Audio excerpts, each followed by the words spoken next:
Our love was built on late nights and shared dreams, but his need for control slowly smothered our joy when I finally chose myself over him. He made sure his cruel revenge would be unforgettable. Even though Brandon and I have only been dating for 4 months, the spectrum of emotions we have shared makes our time together feel both very short and shockingly lengthy. He studies architecture, while I study graphic design at Vol University. We are both sophomores. Due to our mutual passion for design, we initially met in a freshman seminar. From the beginning, our talks were smooth and conversational, discussing our studies and aspirations for the future. We would frequently have coffee while surrounded by class models and sketches. In those early days, our relationship felt natural and easy. We spent many nights discussing our projects and ideas, which I always found enriching. Brandon's background was quite different from mine, particularly his strong Catholic faith and conservative views, which initially I found intriguing. He was upfront about his past and his values, including his limited experience with relationships and his decision to mostly save himself for marriage. However, as we moved past the honeymoon phase of our relationship, I began to feel the weight of our differences more acutely. His traditional views, which I once admired, started to feel restrictive, especially around topics of intimacy and personal freedom. He had been very open about his conservative approach to relationships, but this openness sometimes made me uncomfortable and skeptical about how it would affect our relationship. Our first major challenge came when I committed to a major group project with my friends from the graphic design program. The project, named 50 Specimen Shapes, was an ambitious plan to create 3D models for various abstract shapes, combining artistic flair with scientific precision. As the deadline approached, my team decided to pull an all-nighter to finish our work. I was excited about the project and shared my plans with Brandon, hoping he would understand the commitment it required. Instead, his response was cooler than expected. He seemed uneasy, not just about the late night, but also about me being deeply involved in something outside of our relationship.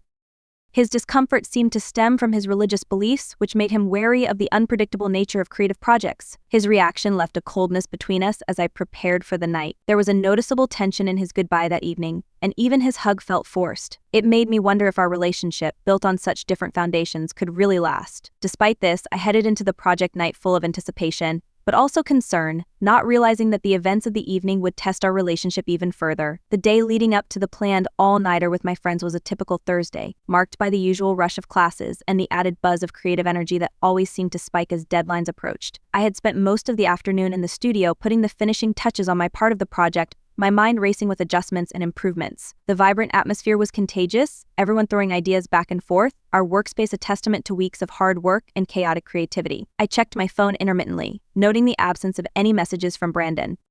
It was unusual, given that we often exchanged quick updates or words of encouragement throughout the day. Deciding to break the silence, I sent him a text, hoping to lighten his mood and possibly share some of my excitement. "Hey, busy day here, but looking forward to tonight. Wish me luck," I typed, hoping the smiley face would bring a smile to his too. The reply came just as I was gathering my things to leave the studio for a quick dinner before the evening's marathon. "Good luck. We need to talk when you have a moment." The message read, void of any emojis that might hint at his mood. The brevity and tone of his text sent a small wave of anxiety through me. It was not what I had hoped to read, especially not today. Dinner was a rushed affair at a nearby cafe where I sat alone with a sandwich and a cup of too-strong coffee, mulling over Brandon's message. The cafe was cozy, a little nook that served as a frequent escape for me from the campus hustle. Today, however, the warmth of the cafe did little to ease the chill that had settled inside me. Returning to my apartment briefly, I found Brandon waiting for me, his figure slouched against the doorway of our small shared living room, an unmistakable tension in his posture. As I stepped inside, the look on his face was serious, more somber than I had seen in days. "Hey, you're home early," I said, trying to sound cheerful. Brandon just nodded, his eyes following me as I dropped my bag and took off my coat. "We need to talk about this project night of yours," he began, his voice steady but with an edge that immediately put me on guard. "I don't understand why you need to spend a whole night working on this with your friends. Doesn't seem like it's just about the project." His words stung, more so because they echoed a deeper distrust that seemed to have been growing between us. "It's just a project, Brandon. It's important for my course, and you know how these things go. We all push at the end to get everything perfect," I replied, trying to keep my voice even. Brandon crossed his arms, his brow furrowing slightly. "It's always about the project, isn't it? Or something else?" I feel like you're slipping away, doing all these things without me. And tonight, it just feels like you don't want me around." I sighed, feeling the weight of his words and the widening gap they represented. "This isn't about not wanting you around, Brandon. This is about me needing to do this for my degree. For me. I thought you understood that." He looked away, the lines of his face hardening. "I do.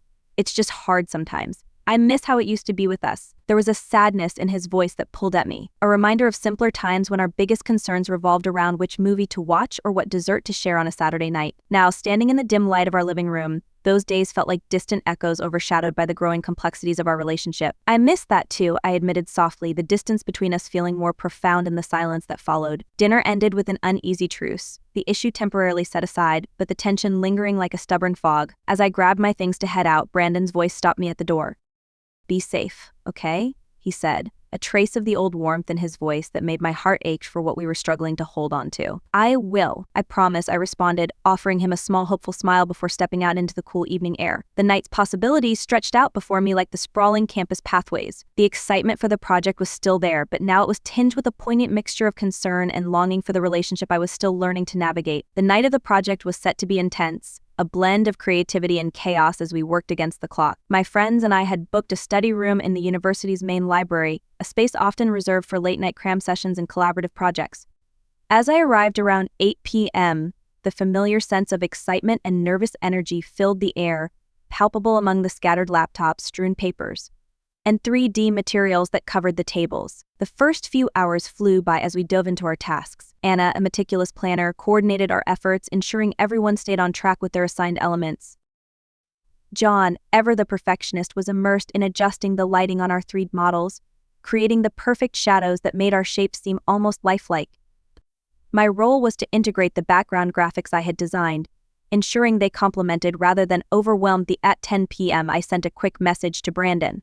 "In full swing here, hope your evening is relaxing." The immediate response I hoped for didn't come, and I pushed the slight worry away, redirecting my focus to the vibrant discussion on color schemes and textures swirling around me. Midnight approached, and we took a brief coffee break. The library's 24-hour cafe was buzzing with other students similarly burning the midnight oil, and the air was thick with the aroma of espresso and the low hum of hushed conversations. I checked my phone again, noting the absence of any message from Brandon. A ripple of concern stirred within me, but I was quickly pulled back into the lively banter of my friends, discussing the latest episode of a popular design reality show. By 2 a.m., the project was shaping up, but the fatigue was setting in.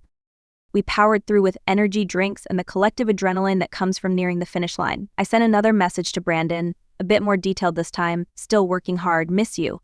The red receipt popped up almost immediately, but there was no reply. The silence gnawed at me, making the coffee seem a bit more bitter. As 4 a.m. rolled around, we were in the final stretch, adding the last touches to our project. The room was quieter now, the earlier excitement giving way to focused concentration and the occasional yawn. I sent one last update to Brandon, half hoping he'd respond with words of encouragement or at least acknowledge my efforts. "Almost done here. Can't wait for you to see the final product. Love you."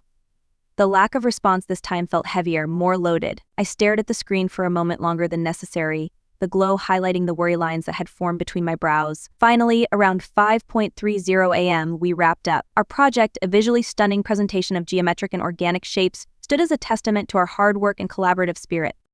There was a collective sigh of relief mixed with pride as we packed up our things. Despite the successful conclusion, my heart wasn't fully in the celebration. The unanswered messages from Brandon cast a shadow over my mood. I arrived home just as the sun was beginning to rise, painting the sky in hues of orange and pink. The apartment was silent, Brandon's side of the bed untouched, indicating he hadn't slept. On the kitchen counter, I found a note from him. "I went out to clear my head. We'll talk when I get back." The terse note was unlike his usual thoughtful messages and did little to ease the knot of anxiety that had tightened in my stomach over the course of the night. The words, so stark and devoid of his usual warmth, felt like a cold draft through the room. It was not like him to leave such a terse message. Sitting at the edge of our bed, I felt the weight of the night's efforts on my shoulders and the heavier burden of an unresolved conflict waiting in the wings. The joy of our project's completion was tinged with a sadness that felt all too familiar lately.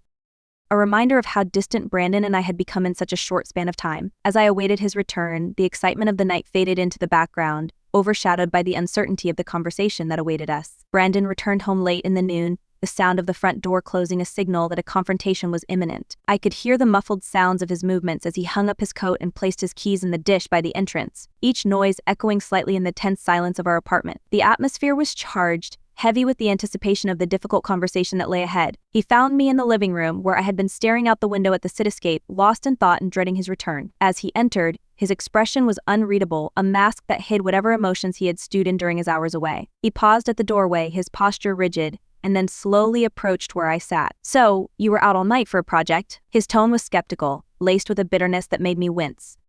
The question felt like an accusation, a prelude to an argument I wasn't ready to have but knew was unavoidable. Yes, Brandon, it was for my final project. You know how important this is for my grade? I responded, trying to keep my voice steady despite the fatigue and emotional strain. I didn't want to be out so late either, but we had to get everything finished. It's not something I can just put off. Brandon scoffed, shaking his head as he paced a few steps before turning to face me again. All night, though. Seems like a bit much for just a project. You could have done some of it at home, couldn't you? Why did it have to be an all-nighter? His doubt stung, and I could feel the defensive walls building up inside me. It wasn't just me, the whole group was there. We needed to work together to get it all done. It's not something I can control. Everyone was counting on each other. He continued to look unconvinced, his arms folded across his chest as he leaned back slightly against the wall. It just doesn't sit right with me, you being out like that and not even a call to check in. How am I supposed to trust that? The room seemed smaller with each word, the air between us thick with unsaid things and pent-up frustrations. I was so tired from this, so exhausted from the project and the sleepless night. I'm telling you the truth, Brandon. I'm too busy to call. But I've texted a lot, but you haven't replied. Brandon's gaze hardened, and he let out a long sigh, a sound of frustration and disbelief mixed together. I don't know. It just doesn't feel right. Something about this doesn't add up. The conversation spiraled from there, with each of us rehashing old grievances and misunderstandings, our voices rising and falling in a familiar dance of conflict. Despite my attempts to explain the necessity of the night out, Brandon remained skeptical, his trust seemingly eroded by the incident. As the discussion wore on, I felt a profound exhaustion wash over me, not just from the lack of sleep, but from the constant battle to justify my actions and intentions. It was draining, this feeling of having to defend my commitment to both my education and our relationship, and as the afternoon light began to fade, so too did my resolve to keep arguing. Finally, I stood up, a gesture that paused our heated exchange. I need some rest, Brandon, I said quietly, the fight gone from my voice. I'm sorry you feel this way, but I've told you the truth. I hope you can believe me. Without waiting for his response, I turned and headed towards our bedroom, leaving Brandon in the living room, surrounded by the silence that quickly filled the space I had vacated. The unresolved tensions remained, a silent specter in our home, as I closed the bedroom door behind me, seeking a refuge from the turmoil and a few hours of much-needed sleep. As the gentle colors of the morning light pierced the darkness, I looked forward to a peaceful morning to relax after the strenuous project session. However, the sudden ringing of my phone shattered the quiet of our apartment, catching me off guard. It was Brandon.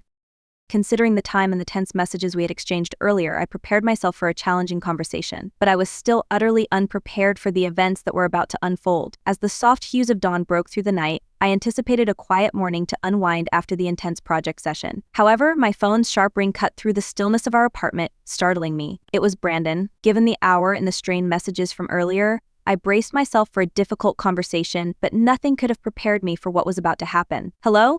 My voice was groggy, tinged with sleep and anxiety. The sounds that met my ears were not words but moans, distinct, unmistakable sounds of intimacy. My mind raced as I tried to process the audio assault. Confusion gave way to a horrifying realization as Brandon's voice came through the line, breathy and cruel. I wanted you to hear what you've been missing, he said, a hard edge to his whispered words. The background noise didn't subside. It was clear he was not alone. The shock hit me like a physical blow, knocking the air from my lungs. My hand trembled as I held the phone, my heart pounding with a mixture of anger, hurt, and disbelief. How could the man I loved subject me to such a deliberate act of humiliation and spite? There was a pause, a soft shuffle, then Brandon's voice again, colder this time. Because maybe now you'll understand how it feels to be unwanted, he said before the line went dead. The phone slipped from my numb fingers, clattering against the hardwood floor. I stood frozen, the echo of his words reverberating in my mind, each syllable a shard of glass in my heart. The pain was sharp and deep, a betrayal that cut to the core of my being. Tears spilled over, hot and unchecked, as I sank to the floor. The room spun around me, a whirl of dark thoughts and unanswered questions. Who was the woman he was with? But more than anything, why would he choose such a devastating way to express his pain? In my shock, I called Anna immediately. She came to my apartment and rushed into the room. She was by my side, her hands gently lifting my chin to meet her worried gaze. What happened? Oh my God, are you okay? Her voice was laced with concern, her eyes searching mine for an explanation. I shook my head, the words catching in my throat. Through sobs, I recounted the phone call, each word punctuated by a fresh wave of tears. Anna listened in silence, her arm wrapping around my shoulders in a comforting embrace. This isn't just about tonight, is it? She murmured after I had finished, her voice soft but steady. There's more going on here, more pain than just this moment. She was right.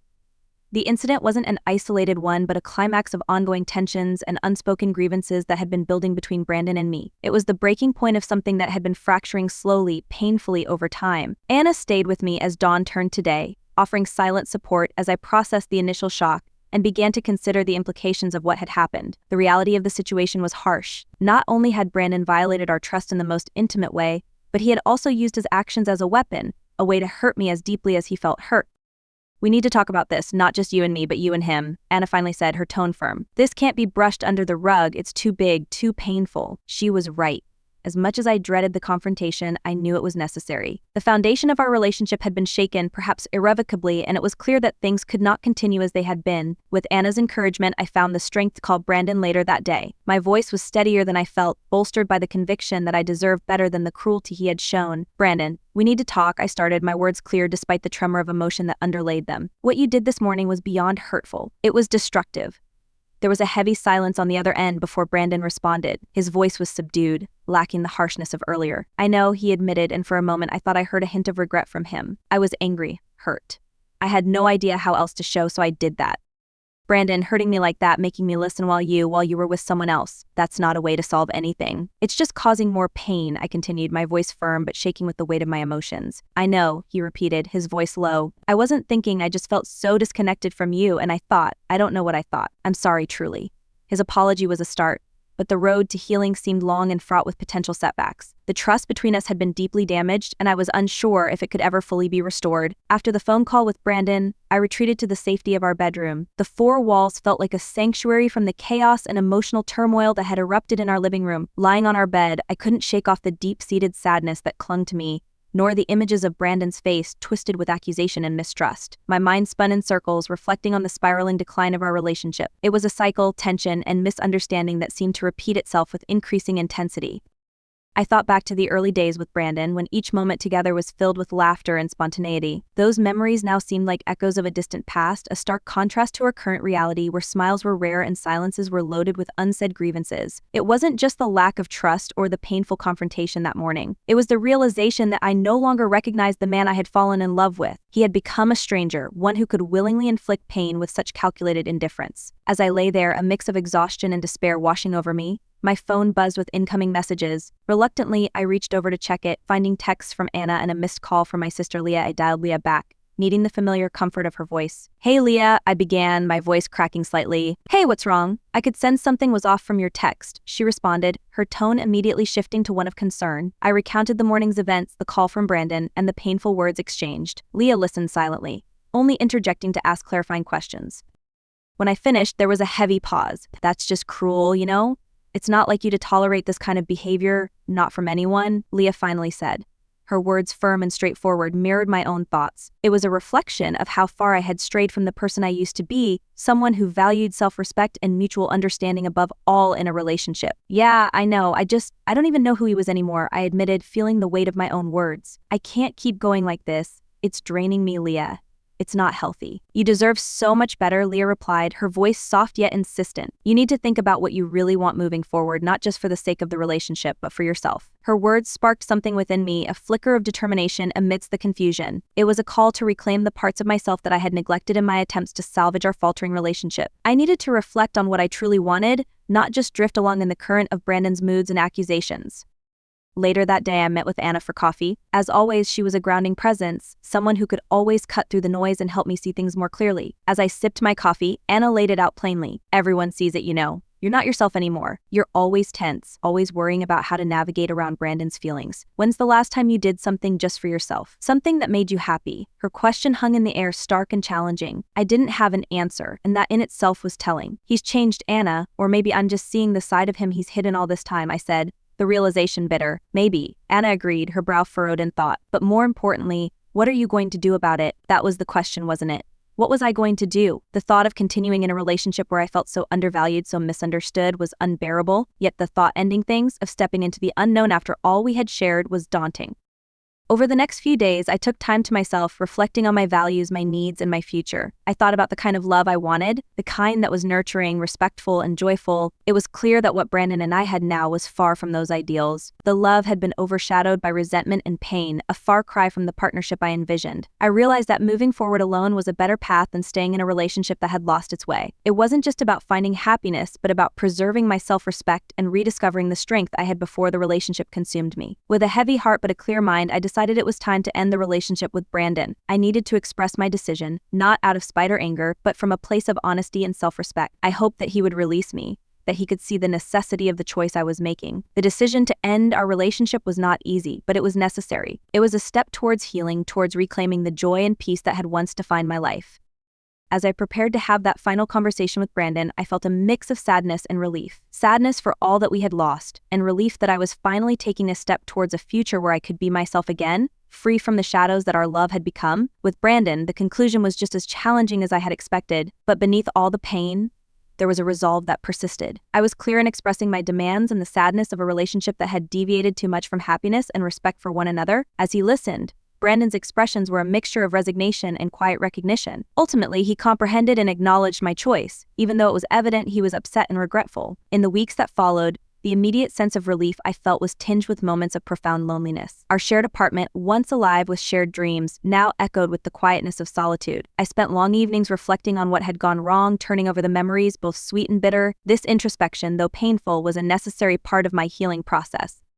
Gradually, the sharpness of recent wounds gave way to a more profound understanding of myself and my boundaries. I began to reconnect with old friends and my family. Relationships that had been somewhat neglected became sources of comfort and joy. Their support was instrumental in rebuilding the sense of self that had been eroded in my efforts to save a failing relationship. The knowledge I gained from this period of my life was priceless but difficult to get. I came to understand the value of being honest and open with myself as well as with a partner. I realized the danger of compromising too much and losing oneself in the attempt to keep others happy. I made a self-promise to put emotional fulfillment and respect for the other person before my dread of being alone in a relationship. As I move forward, the scars from this experience remain, but they are a testament to my resilience. They remind me that I have the strength to face difficult truths and make tough decisions, that I deserve to be loved fully and without reservation. The journey of reclaiming the joy and peace I once knew is ongoing, but now I walk it with a clearer vision of who I am and what I truly value in life and love. I appreciate everyone listening to and reading my story. I have removed it from the platforms where I published it since I believe the details of what he did with me should not reflect poorly on my accounts. The only page I want to share a tale on is this one. Please leave a comment after hearing the story so I know what everyone thinks. I'll probably read it several times over. I want to thank you again for bearing with me as I confessed.